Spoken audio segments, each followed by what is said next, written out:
El siguiente estudio bíblico está basado en el libro de Lucas, capítulo 9, versículos 37 al 45, titulado Contenido de la Fe, celebrado el 18 de abril del 2013 por el predicador Carlos Treviño del grupo Mateo 5:14.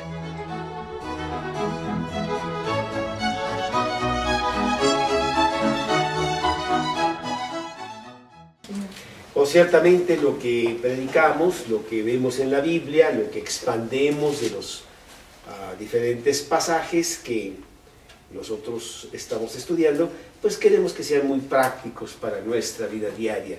Es algo que queremos utilizar esta noche, mañana, en lugar de que sea nada más una plática teórica, teológica. Pues para eso vamos mejor a la universidad. Eso no es. La Biblia es un libro que está vivo para nuestra vida cotidiana. Y aquí en Lucas capítulo 9, empezando el versículo 37, la palabra de Dios dice así: Al día siguiente, cuando descendieron del monte, una gran multitud les salió al encuentro.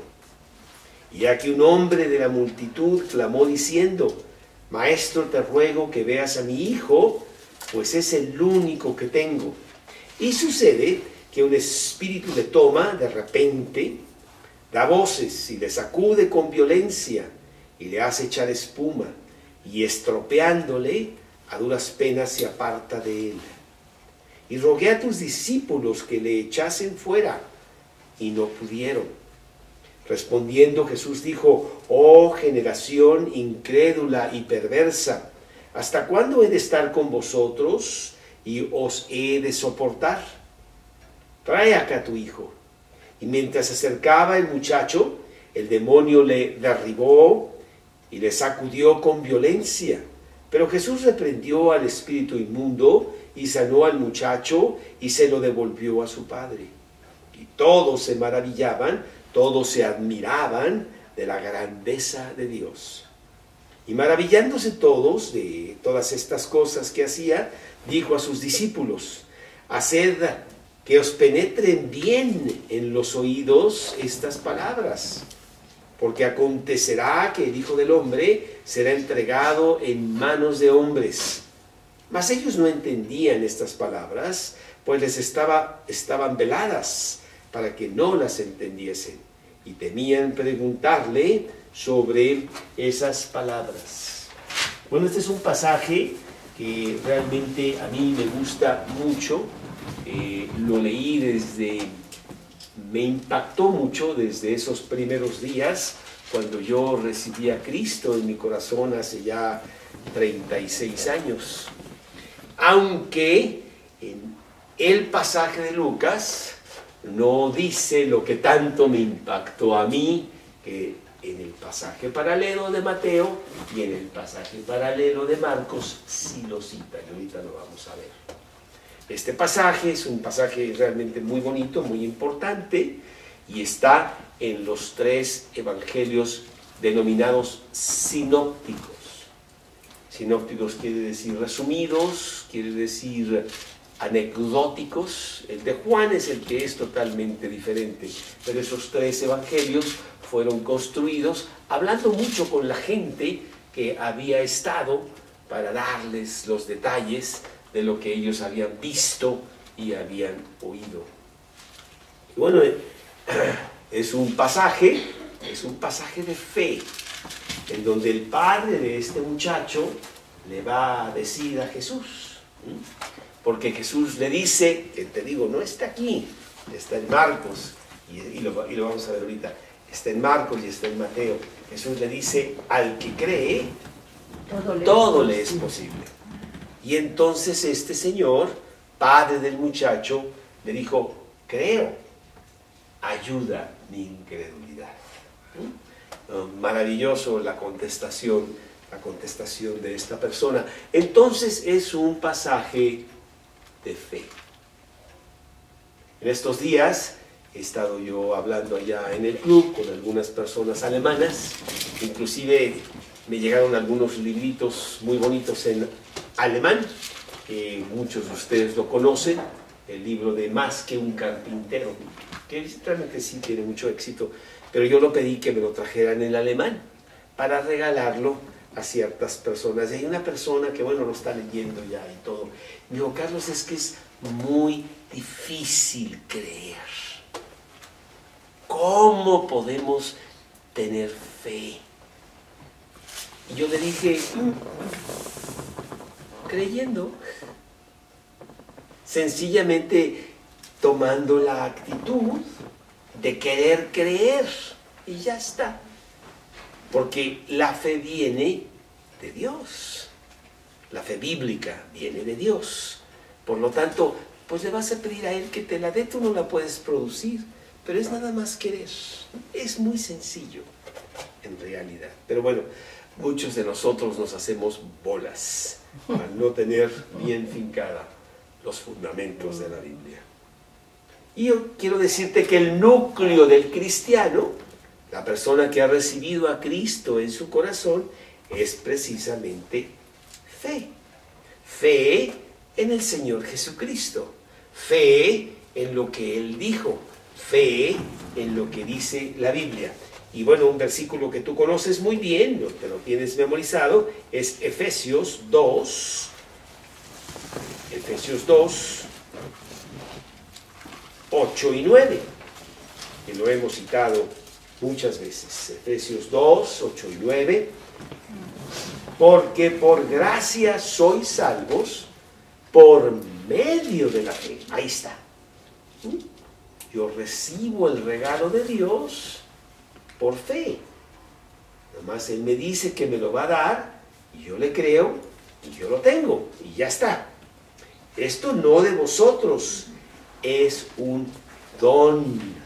Es un don de Dios. Entonces Dios otorga estas cosas gratuitamente, Él lo hace. Y una de ellas es, Él nos da fe. Inclusive, Él hizo que yo tuviera fe para que yo pidiera que Cristo entrara a mi corazón y me cambiara por dentro. Es el ingrediente de la fe, viene de Dios. Y vamos a ver cómo este señor, el padre de este muchacho endemoniado, entiende esto. Y entonces le dice, pues yo quiero creer, pero tú ayuda a mi incredulidad. Tú haces ese despertar, o ese incendiar, o ese arrancar en mi corazón el hecho de la fe. Romanos 3:28, Romanos 3:28 dice, concluimos pues que el hombre es justificado por la fe, sin las obras de la ley. Creerle realmente a Dios. Gálatas 2:16 sería otro versículo que nos dice básicamente lo mismo. Dice, sabiendo que el hombre no es justificado por las obras de la ley, sino por la fe de Jesucristo, nosotros también hemos creído en Jesucristo para ser justificados por la fe de Cristo y no por las obras de la ley, por cuanto por las obras de la ley nadie será justificado. Entonces se trata de fe, de tener fe. Y aquí mismo en el capítulo, en Romanos 4, vemos a un hombre que tuvo fe y que eso le hizo ser el padre de la fe. Abraham. Dice el versículo de Romanos 4, versículo 18, él creyó en esperanza contra esperanza, para llegar a ser padre de muchas gentes, conforme a lo que se le había dicho, así será tu descendencia. Y no se debilitó en la fe, al considerar su cuerpo que estaba ya como muerto, siendo de casi 100 años, o la esterilidad de la matriz de su esposa Sara. Tampoco dudó por incredulidad de la promesa de Dios, sino que se fortaleció en fe, dando gloria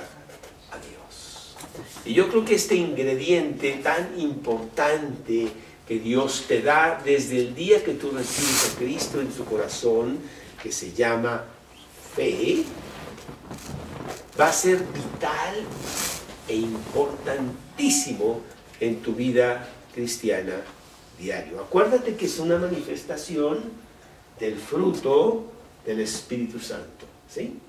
Porque el fruto del Espíritu Santo tiene 9 manifestaciones: amor, gozo, paz, fe. Paciencia. Fe. ¿Sí? Sí. Creo que es la número 4, si la pone allí. ¿Sí? Pero bueno, más todo gozo, paz, paciencia, benignidad, bondad, fe. ¿Sí? Fe. ¿Sí? Entonces, fe, a mí en lo personal me ha ayudado muchísimo en estos 36 años en sencillamente creerle a Dios. Las crisis de mi vida han sido muchas y creo que nada más ha sido una, continua. No tengo muchas crisis, es la misma, ¿sí?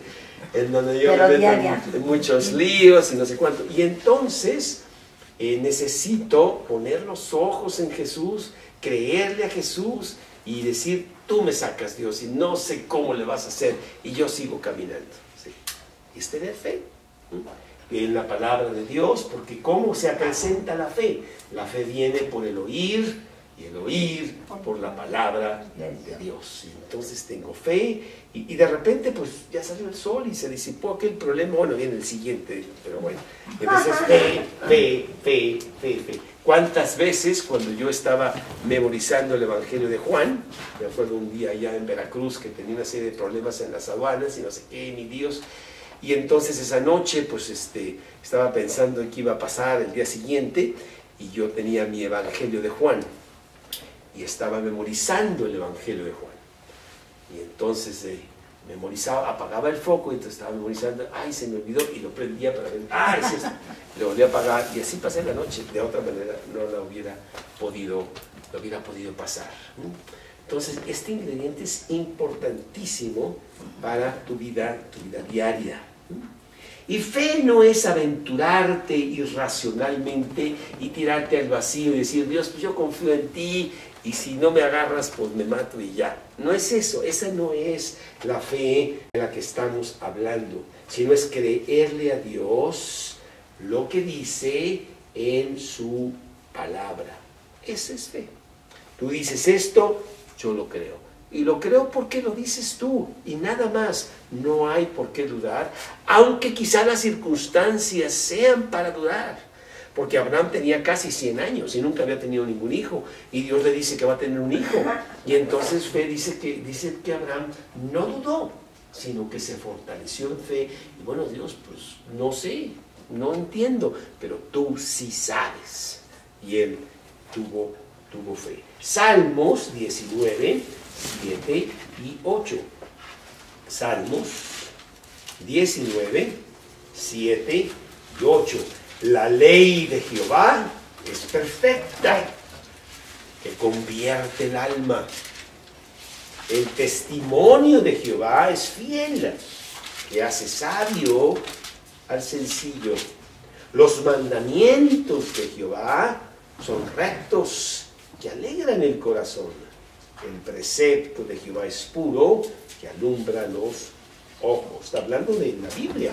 La ley de Jehová está hablando de este libro tan maravilloso que me hace tener fe. Y Dios quiere que tengamos fe.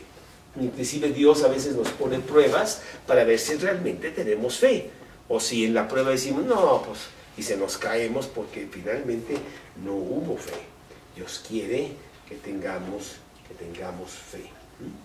Y conocemos el pasaje de Hebreos 11, en donde más de 25 veces se habla de la palabra fe, de hombres de Dios que tuvieron fe en medio de enormes obstáculos. Y desde el versículo 1 vemos que se trata de fe. Después la fe, la certeza de lo que se espera, la convicción de lo que no se ve. ¿Sí? Entonces, pues es un ejemplo muy fehaciente de la fe. Las promesas de Dios transportadas del futuro al presente. Me las apropio. Confianza que se traduce en convicción. Eso es fe. Realmente eso es fe. Ahora, sí queremos diferenciar entre la fe bíblica y la fe natural. Todos tenemos fe. Yo voy y me subo al avión y tengo fe de que el tipo que está allá manejando el avión seguramente sabe lo que está haciendo, ¿no? Y bueno, ¿sí? Pero es una fe basada en experimentación, porque bueno, ya se han subido muchos y digo, bueno, ¿cuáles son las probabilidades de que se suba un cuate que no es piloto, sino que más bien es vende tortas en las esquinas? Bueno, está difícil. Entonces yo tengo una fe natural, pero esa no es la fe de la que estamos hablando, porque la fe bíblica es no experimentada. La convicción de lo que no se ve. No has pasado por ahí. Y tú dices, ante esta imposibilidad, yo tengo fe. Esa es fe bíblica.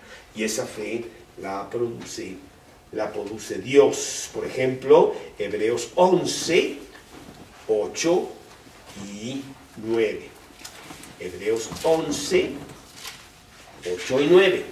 Que dice, por la fe Abraham, siendo llamado, obedeció para salir al lugar que había de recibir como herencia y salió sin saber a dónde iba.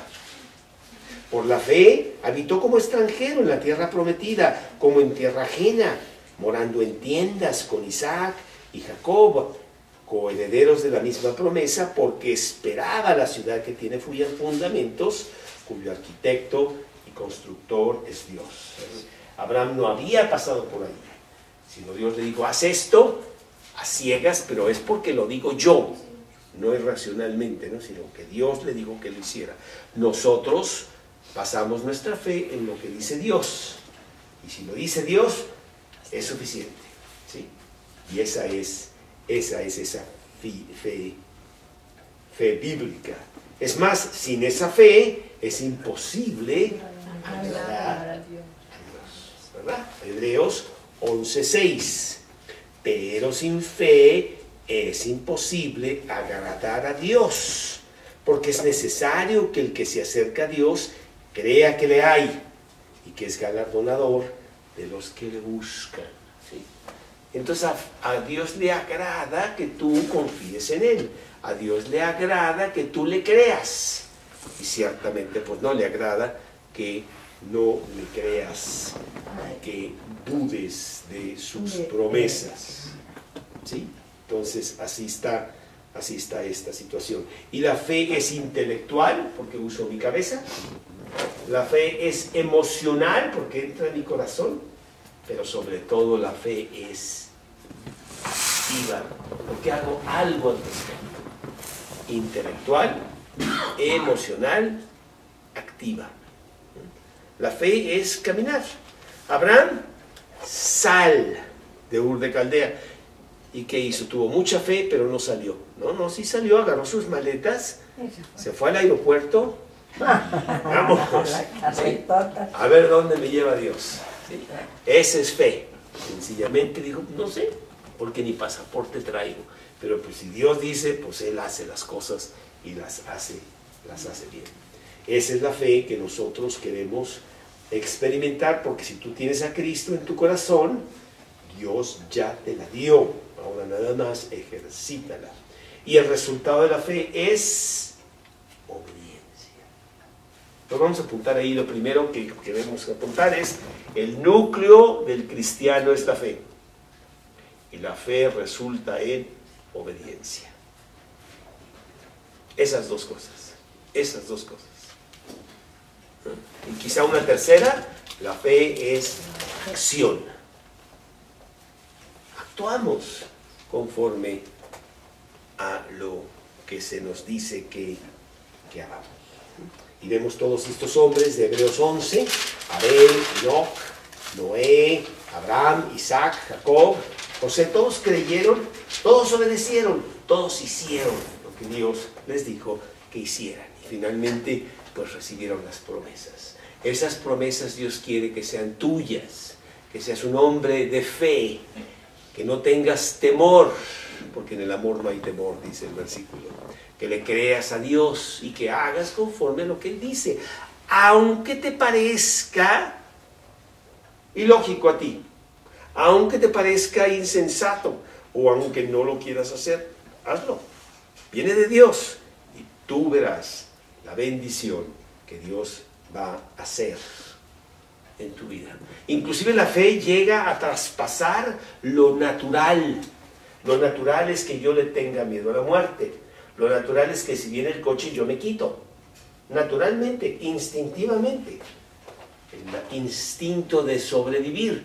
Pero la fe puede traspasar eso. Y el cristiano va a la muerte misma. Se enfrenta a los leones. O se enfrenta al torturador. O a la prisión, a cualquier cosa.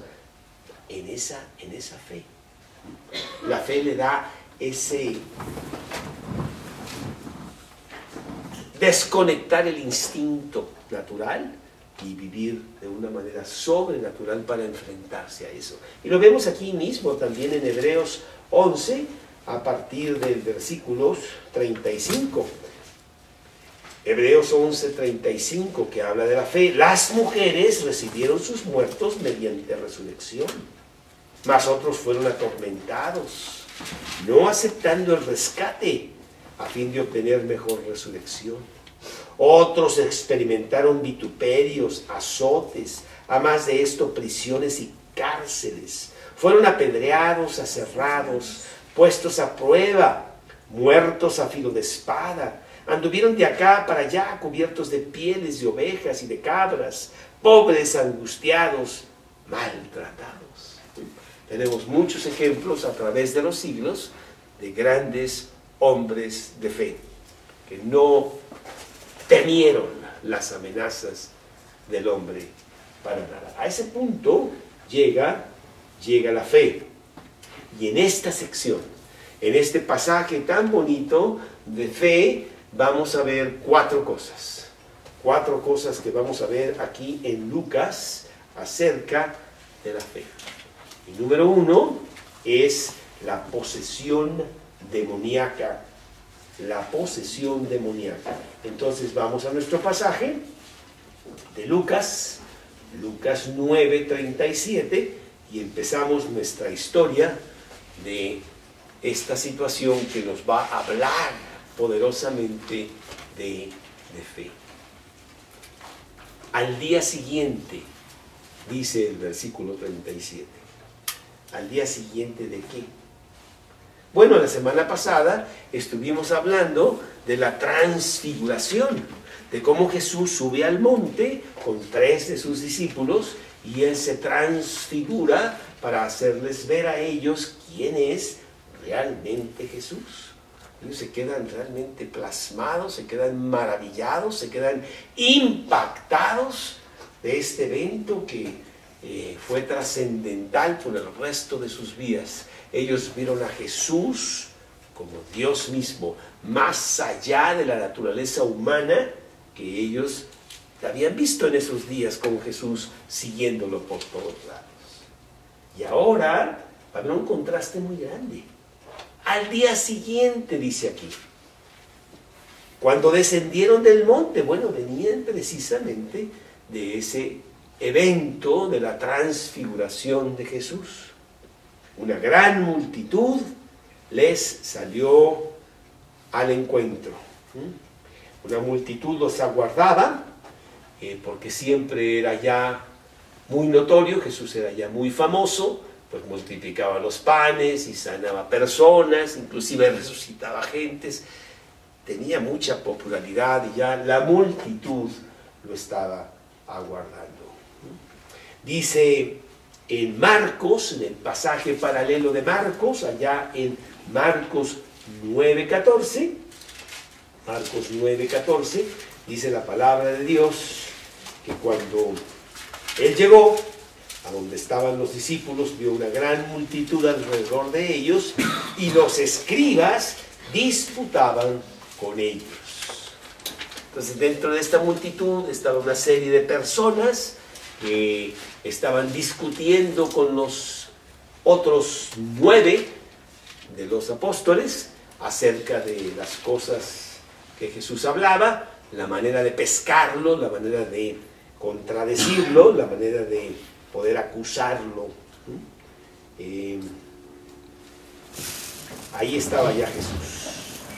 Y bueno, este pasaje va a ser de gran contraste de lo que pasó en la transfiguración, en lo que vamos aquí. La gloria de Jesús en la transfiguración, la miseria y la enfermedad y muchas cosas acá en el valle, en donde él ya bajó, y va a pasar con este muchacho endemoniado. Dice nuestro pasaje aquí en Lucas 9:38, el siguiente versículo: he aquí un hombre de la multitud clamó diciendo, como que salió de entre la multitud, clamó, gritó, pues había mucha gente, estaban todos hablando, y para ser oído tuvo que usar pues de un poco más de voz. A lo mejor traía un altavoz, esos que venden aquí en Perisur, no sé. En fin, dice aquí que clamó diciendo, maestro, te ruego que veas a mi hijo, pues es el único que tengo. Él le dice maestro.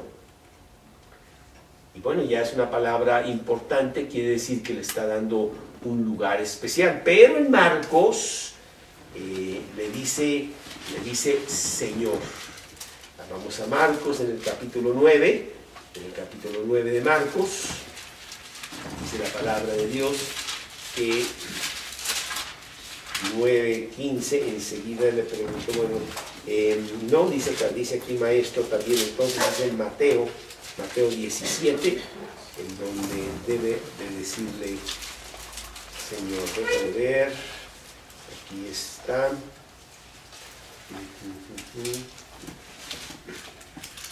El versículo 15 de Mateo 17 dice, Señor, ten misericordia de mi hijo, que es lunático. No sé si esa palabra te es a ti más o menos común cuando andas medio lulas, ¿verdad? Que andas endemoniado, andas trastornado. No es una enfermedad, física, sino que andas mal.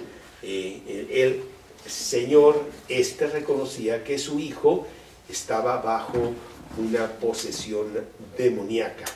Y dice, y padece muchísimo, porque muchas veces cae en el fuego, muchas veces en el agua. Y realmente, pues sí, está pasándola muy mal el muchacho. Nos vamos a Marcos, también en el capítulo 9, para que veamos los diferentes detalles. Y dice, traje a ti mi hijo que tiene un espíritu mudo. Ah, mira, este espíritu hace que el muchacho, bueno, no niño, pero muchacho, está mudo, ¿no? ya no puede hablar. El cual donde quiera que le toma le sacude y echa espumarajos y cruje los dientes y se va secando. Dice también, más adelante en el versículo 21, déjame ver, es el 21, dice, Jesús le preguntó, ¿cuánto tiempo hace que le sucede esto? Él dijo, desde niño, desde hace mucho tiempo, aquí en Marcos 9:21. Y entonces aquí hay otro, dice, en el versículo 25, dice, espíritu mudo y sordo. Entonces, este muchacho no solamente está mudo, sino también está sordo. Entonces, realmente este espíritu, pues quiere matarlo, quiere destruir a este muchacho. Y el padre está muy acongojado, su único hijo. Él viene a Jesús para ver si puede haber alguna solución. Él sabe que Jesús tiene el poder para hacerlo, por eso viene a él y le dice Señor. Así es. Ese es el panorama de esta posesión posesión demoníaca, una terrible situación que está viviendo en esa casa con este muchacho, en donde la casa ya no sabe qué hacer con este niño. Y bueno, él sí recurre a la solución que es Jesús. Número 2, vimos entonces ya el número 1, posesión demoníaca, y el número 2 es la falla apostólica. Los apóstoles no pudieron hacer nada. Dice, nos vamos a Lucas, en donde vemos que reprobaron la prueba que les dio Jesús, porque acuérdate que aquí en Lucas, si nos vamos a Lucas capítulo 9, versículo 1, Lucas capítulo 9, versículo 1, dice, habiendo reunido a sus 12 discípulos, les dio poder y autoridad sobre todos los demonios y para sanar enfermedades. Y los envió a predicar el reino de Dios y a sanar a los enfermos. Entonces los manda Jesús a que usen ese poder que él mismo les da. Pero en el caso de este muchacho, los apóstoles no pudieron hacer nada. Le fallaron. ¿Sí? Reprobaron la prueba, sacaron 5, ni siquiera llegaron al 6. Y entonces dice la palabra de Dios aquí en nuestro pasaje de Lucas, en el versículo 40, y rogué a tus discípulos que le echasen fuera. No pudieron. Y tú te asombras y dices, espérame. Pues Cristo les dio poder y autoridad sobre los demonios. Ellos hicieron. Pero en este caso no lo hicieron. La pregunta es ¿por qué? Bueno, sí tenemos que entender que hay clases y rangos de demonios. Hay de demonios a demonios. Sí, evidentemente. Y entonces pues podían ahí con los aprendices quizá, ¿verdad? Pero con los más experimentados ya no tanto. Y en este es un caso en donde pues no pudieron. Y aquí en el Evangelio de Lucas no nos dice la respuesta, pero bien que nos las da en Marcos, cuando vamos a Marcos 9. Más bien vámonos a Mateo 17. A veces tienes tú que ver los 3 pasajes para sacar todos los detalles y realmente saborear lo que está pasando aquí en el pasaje. Y entonces dice que después de que, más tarde dice Mateo 17, 19. Mateo 17, 19, vamos a ver aquí la respuesta de por qué los apóstoles no pudieron hacer nada contra este demonio. Viniendo entonces los discípulos a Jesús aparte dijeron, ¿por qué nosotros no pudimos echarle fuera? Jesús les dijo, aquí está la respuesta. Te di un curso de fe, todo un semestre, bueno, no más que un semestre, ya iban como 2 años y medio, y no lo pasaste el curso. Por vuestra poca fe, porque de cierto os digo que si tuviereis fe como un grano de mostaza, diréis a este monte, pásate de aquí allá, y se pasará. Y nada os será imposible. Pero este género no sale sino con oración y ayuno. Entonces aquí se nos está dando la respuesta de por qué los apóstoles finalmente no pudieron. La fe mueve montañas. Muchas veces oímos ese coloquialismo, ¿verdad? Pero viene de la palabra. La fe mueve montañas. ¿Cómo está tu fe? ¿Qué tanta confianza tienes tú en Cristo para que Él te diga algo y tú lo lleves a cabo? Con plena confianza sabiendo que Él sí sabe hacer las cosas, y si Él está permitiendo algo, es porque también tiene propósitos muy específicos para tu beneficio. Y queremos nosotros creerle a Él. No podemos hacerle a Dios mentiroso, que nos da promesas y decimos, son palabras solamente, en realidad no las va a cumplir. Mira, estoy pasando por esto y pura nada. No es así, ¿no? No queremos ser así. Y evidentemente los apóstoles sí estaban actuando con poca fe. No pudieron. Si tuvieras fe, las cosas que harías. Y no pudiste. En realidad el enfado de Jesús que viene en el versículo 41 no es solamente para los apóstoles, es para todo Israel. Es para cada uno de nosotros.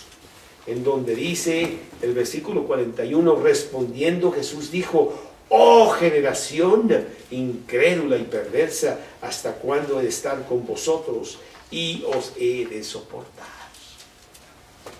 Carlos, ¿cuántas veces hemos estado juntos? ¿No te acuerdas de que acabo de multiplicar los panes? ¿No te acuerdas de este milagro y del otro milagro que tú has visto en tu propia vida? Ya se te olvidó. Toma solo unas cuantas horas, toma solo unos cuantos días para que otra vez estés tambaleándote por la prueba que estás pasando y no tienes fe. Pues tenemos que contestarnos eso cada uno de nosotros. Inclusive debemos ejercitarnos en la fe. Como que Dios dice, te voy a pasar de este grado al siguiente grado y al siguiente grado, porque quiero que seas un hombre de fe. Vendrán pruebas fuertes y quiero que en esas pruebas tú las pases para que puedas predicar con mucha fuerza ante un mundo allá afuera incrédulo, tonto, que inclusive dice, estoy enojado con Dios. Eso fue lo que me dijeron a mí. Bueno, no puede ser, pero bueno, sí, tú tienes que tener esa fortaleza para poder realmente instruir, enseñar bien, para que no digan esas cosas, y que traerlos a Cristo y que conozcan a Jesús como alguien te trajo a ti también, y que esas pruebas sean tuyas.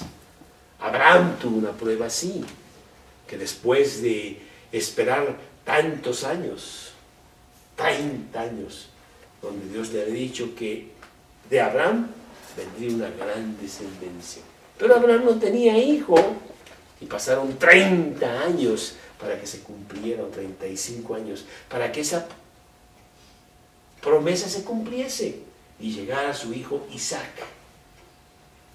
Y bueno, dice la Biblia que no dudó en incredulidad y llegó su hijo Isaac, pero Dios lo probó otra vez y le dijo, Abraham, y Abraham dijo, heme aquí, toma a tu hijo, tu único.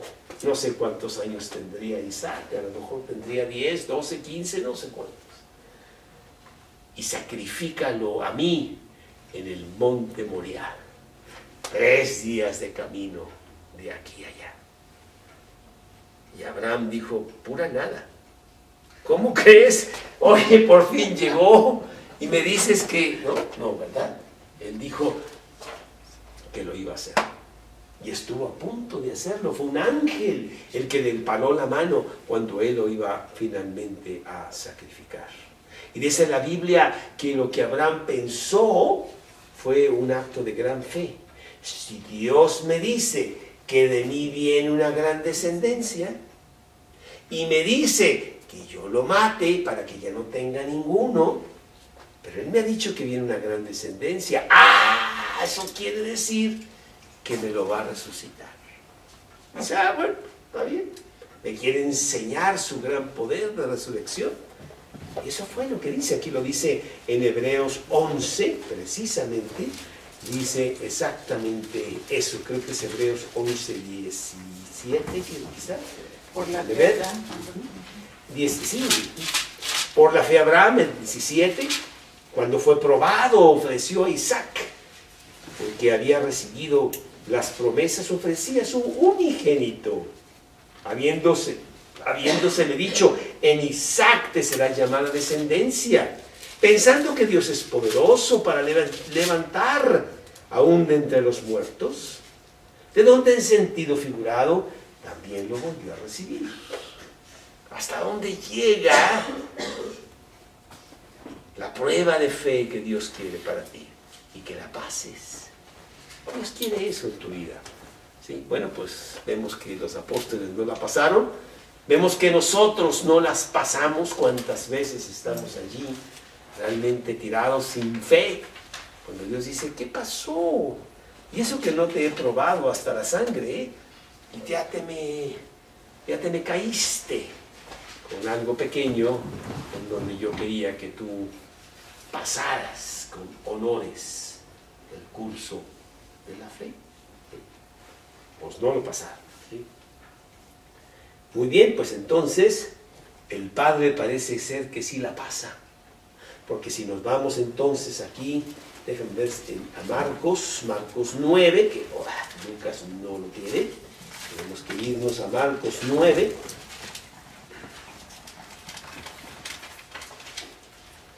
Aquí vemos que este hombre, el padre del muchacho, sí tuvo esa fe. Que tenemos que ver el punto número 3. Vimos la posesión demoníaca, vimos la falla apostólica, y ahora vamos a ver el poder divino de Jesús, que dice, yo sí puedo, y lo hace. Lo hace aquí en Marcos 9. Jesús le dijo, primero lo que pasa con este diálogo con el padre del muchacho, en donde el padre del muchacho, aquí en el versículo 22, al final del 22 dice, pero si puedes hacer algo, ten misericordia de nosotros y ayúdanos. En el versículo 23 Jesús le dijo, si puedes creer, al que cree todo le es posible. Todo le es posible. Versículo 24, inmediatamente, la contestación fue inmediata, que eso es un detalle importante. El padre del muchacho clamó y dijo, creo, ayuda mi incredulidad. Mira, tengo tanta fe, muy poquita, pero tú puedes hacer que sea mucha fe. Dame, para que yo realmente tenga toda esa fe que tú quieres que yo tenga. Aquí mismo en Marcos 25, y cuando Jesús vio que la multitud se agolpaba, reprendió al espíritu inmundo, diciéndole, espíritu mudo y sordo, yo te mando, sal de él y no entres más en él. Entonces el espíritu, clamando y sacudiéndole con violencia, salió y él quedó como muerto, de modo que muchos decían, está muerto. Pero Jesús, tomándole de la mano, le enderezó y se levantó. El poder tan grande que tiene Jesús para hacer imposibles, porque el versículo claramente dice que no hay nada imposible para Dios. Entonces, no sé, las cosas de tu vida, en tu situación muy específica de lo que estás pasando, debemos de creerle a Dios. Dios tiene sus caminos, Dios tiene sus tiempos, Dios tiene sus porqués, y lo que nosotros tenemos que tener es nada más fe. Y decir, Dios, yo te voy a creer a ti, y nada más. Inclusive, acrecenta mi fe. Creo, ayuda a mi incredulidad. Y el poder divino de Jesús se ve claramente al comandarle a este demonio que salga. Los demonios tiemblan ante Jesús. Ya había pasado también con el hombre gadareno, en donde la legión había salido de él ante el comando de Jesús. Jesús le comanda y este espíritu inmundo pues hace un último esfuerzo para matar al muchacho, lo que sea. Dice, no, ya no puedo. Y se tiene que salir porque así es el comando de Dios. Y ese es el Jesús que tú tienes en tu corazón, si tú lo has recibido como tu Salvador y como el dueño de tu vida. Tienes a Cristo en tu corazón, tú tienes ese gran poder ahí adentro, si tú le crees. No importa el problema por el que estés pasando, no importa, porque Jesús puede con todos ellos. Regresamos a nuestro pasaje, acá en Lucas, donde dice, en versículo 42, de 9:42, y mientras se acercaba el muchacho, el demonio le derribó, le sacudió con violencia, pero Jesús reprendió al espíritu inmundo y sanó al muchacho y se lo devolvió a su padre. Y el versículo siguiente es el más bonito, yo creo. Y todos se admiraban de la grandeza de Dios. Oh Dios, cuán grande eres. Realmente no hay obstáculo para ti, no hay quien te pare, no hay quien pueda contigo. Y si yo estoy con Él, pues ¿qué he de temer? Al contrario, esto debe de acrecentar más mi fe. Versículo realmente muy bonito. Se admiraban de la grandeza de Dios. Mira lo que hizo.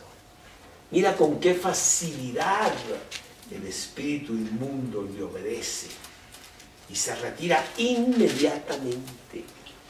Y este muchacho está completamente sano en el poder divino. Entonces hemos visto tres cosas acerca de la fe: la posesión demoníaca, hemos visto la falla de los apóstoles, que puede ser tu falla también, el poder divino que está disponible para todo cristiano y que pueda realmente hacer grandes cosas con esa fe. Pero número 4,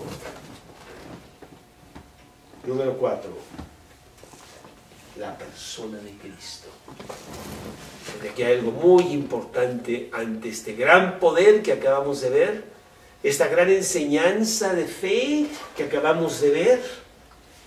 Jesús de repente se voltea a sus apóstoles enigmáticamente, misteriosamente, les dice algo que los acaba de tirar, porque ahora sí no entienden nada. Ahora sí ya lo entienden. Inclusive al terminar este versículo 43 dice, y maravillándose todos de todas estas cosas que hacía, no solamente esta de hoy, las que hizo ayer y el otro día, o sea, tantas cosas, y todos estaban maravillados. Oh, no hay nada que pare, nadie puede con Jesús. Y Jesús les dice, bueno, señores, principalmente ustedes, discípulos que me han fallado, quiero decirles algo importante, porque este poder que ustedes vieron no es para tirar a Roma mañana en la mañana, no es para que el Mesías reine en estos tiempos. Haced que os penetren bien en los oídos. ¿Me están escuchando bien? ¿Están poniendo atención? No mires para allá, no voltea, no, voltea para acá. Ponle atención. Porque acontecerá que el Hijo del Hombre será entregado en manos de hombres. Y si le entendieron muy bien, me van a matar. Los judíos que me están persiguiendo se van a venir en contra mía. Los romanos le van a hacer caso a los judíos y se van a venir en contra mía. Y todos ustedes van a correr. Y todos van a estar en contra mía. Y el otro pasaje dice, y seré muerto. ¿Cómo? El poder divino que acabamos de ver. No hay quien te pare y tú me estás diciendo algo totalmente diferente. Versículo 45, mas ellos no entendían estas palabras. pues les estaban veladas para que no las entendiesen. Las iban a entender cuando Jesús resucitase. Después, con la resurrección, iban a entender todas estas cosas, que era necesario que el Hijo del Hombre fuera entregado y fuera muerto por nuestros pecados, según el preconocimiento y predeterminado consejo de Dios, dice Hechos 2. Dice que tenían temor para preguntarle sobre estas palabras. Y vemos a estos apóstoles con poca fe, vemos a estos apóstoles que no le entienden nada, débiles, y los vamos a ver más débiles a medida que se acerca la crucifixión. Pero yo quiero decirte que ese eres tú y yo. Tú y yo hacemos lo mismo, débiles, que en la primera de prueba que viene ya estamos caídos, ya estamos dudando de Dios.